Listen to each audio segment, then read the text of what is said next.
talked many times on this show about learning in low-stakes environments, but what happens when the stakes aren't low? What happens in high-stakes environments?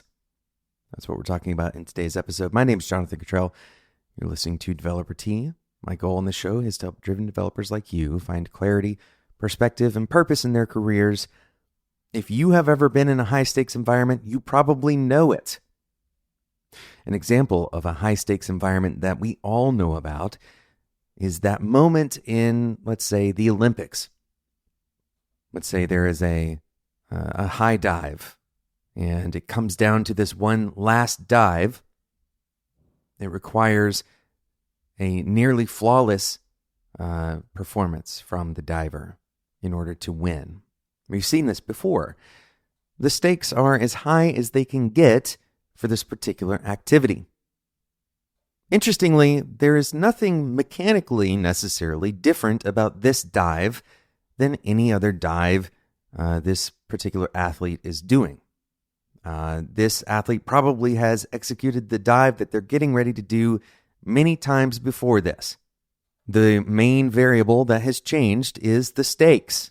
What happens as a result of this specific iteration, this specific dive? The consequences of the dives during a practice tend to be very low. This is the point of practice. And indeed, it's the point of having a low-stakes learning environment for your software engineering teams. If you can reduce the stakes to learning, then you reduce the errors caused by the stress of having high stakes. Additionally, the learning process itself is accelerated by the failures. And this is true in practice as well. The failed dives are instructive for the athlete, assuming that the athlete is not injured by the failure. So what exactly is happening when we increase the stakes? We're going to talk about that right after we talk about today's sponsor.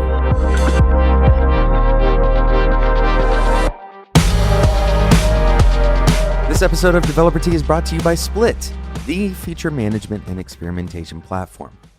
What if a release was exactly how it sounds? Just a moment of relief. An escape from slow, painful deployments that hold back product engineers. Well, with Split, you can free your teams and your features. By attaching insightful data to feature flags, Split helps you quickly deploy, measure, and learn the impact of every feature you release, which means you can turn up what works, turn off what doesn't, and give software innovation the room to run wild. Now, you can safely deliver features up to 50 times faster and exhale. If you want your releases to be a moment of relief, go and check out Split Feature Management and Experimentation. Head over to split.io/developer-t and get started with your first feature flag today. That's split.io/developer-t. split.io/developer-t. Thanks again to Split for sponsoring today's episode.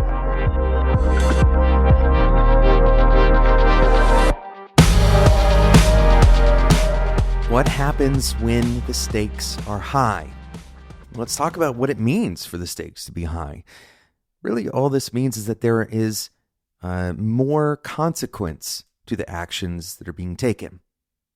For example, if the diver jumps off the platform and results in a very poor dive, well, the consequences are that the diver may lose their position, they may not place in the competition. The worst case scenario is the diver is somehow injured or is not invited back to continue their training process. The best case scenario in this situation, assuming that this is kind of the highest stakes situation, would be that this diver can win the gold. They are at the top of the game and they beat everyone else out. And so the stakes for this specific single dive are much higher than the stakes could ever be for any of those practice dives. Of course, there are also some similar stakes at hand. For example, getting injured, right? And that exists in both competition and in practice. But if we're looking to kind of eliminate the commonalities and look at the differences between these two things, the vast majority of the differences have very little to do with the actual performance itself. Think about this for a second. The mechanics of diving, they don't change between practice and performance. The fundamentals of good software engineering, they don't change between practice and performance. But here's the interesting thing. Often, people are not choosing the proper ways to practice in the first place.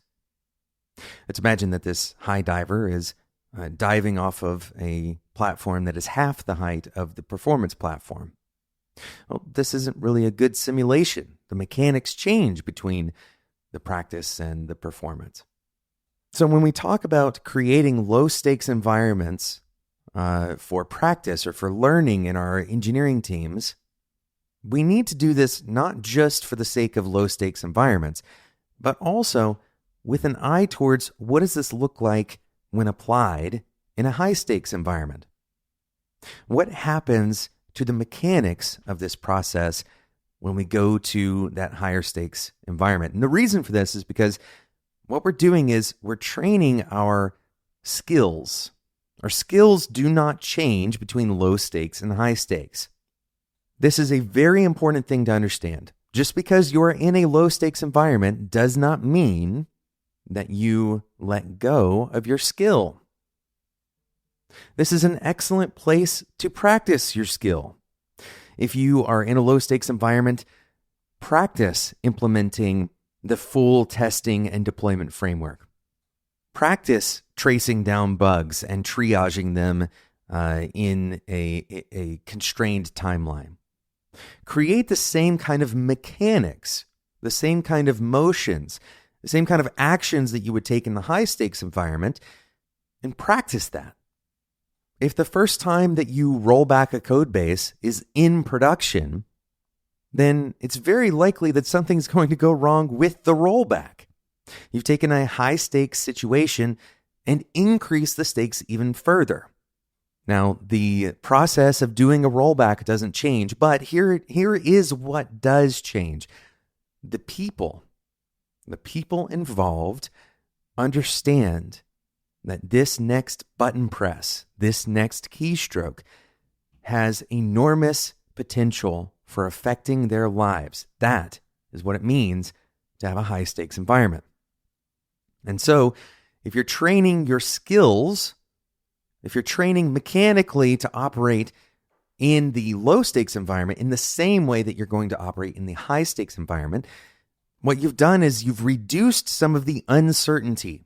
You've reduced some of the cognitive overhead. You've created a pathway, a neural pathway, if you will, that's been well established, right? You establish this neural pathway, you know what it takes to roll back, and now in production, that is a common task. It's something that you can go and execute anytime you need to. The low stakes environment shouldn't just be pushing you to the edge of your skills.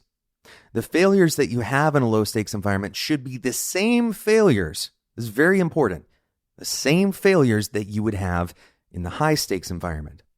You learn about those types of failures to apply it when it matters most. You may have heard the mantra, we practice how we play, and we play how we practice. This is true in almost every aspect of any skill-based activity that you participate in. Often when I see learning environments that are created as low-stakes learning environments, there's very little consequence for failure. The kinds of failures that are happening are a result purely of, let's say, experimentation. This would be the equivalent of cross-training. You're failing at practicing a completely different sport than what you're going to play on game day, right? The analogy here is simple. You might spend time developing new skills in these low-stakes environments, but if your high-stakes situations are not well practiced, then you're almost certainly going to experience the bad side of the high-stakes situation, the pressure that it puts on. If you are in unfamiliar territory, if you haven't developed the muscle memory, if you haven't developed those neural pathways, if you haven't been there before, if you haven't pressed that button, if you haven't done that particular keystroke, that specific command in the terminal, if it feels foreign, Well, now those stakes are going to seem like an impossible mountain to climb. So design your low stakes to prepare you for the high stakes environment, not simply to provide you a broad range of experience and not simply to get you exposed to a bunch of different things that you're not doing in your quote real work, but instead to simulate the hard parts of your real work so that when you do fail, the learning opportunity is a very high leverage opportunity. Thanks so much for listening to today's episode of Developer Tea. Thank you again to today's sponsor, Split. You can get started with your first feature flag for free today at split.io/developertea. That's split.io/developertea. We've had some excellent questions coming into the Developer Tea Discord community. If you have not joined this, then I don't know what you're waiting for. It's totally free. There's other software engineers in there who are willing to answer questions from you. Everything ranging from really specific code questions. If you're dealing with a problem and you don't feel like going and digging through days worth of Stack Overflow links, you can bring those things into the Discord, but you can also talk about something as broad as the philosophy that you're trying to follow for your career or for your personal life. All of that is fair game. This is a group of engineers or people who want to become engineers, and they're all kind of pursuing becoming better in their careers, better in their lives. Go and check it out. It's totally free, developertea.com/Discord. Go and check that out. Thanks so much for listening. And until next time, enjoy your tea.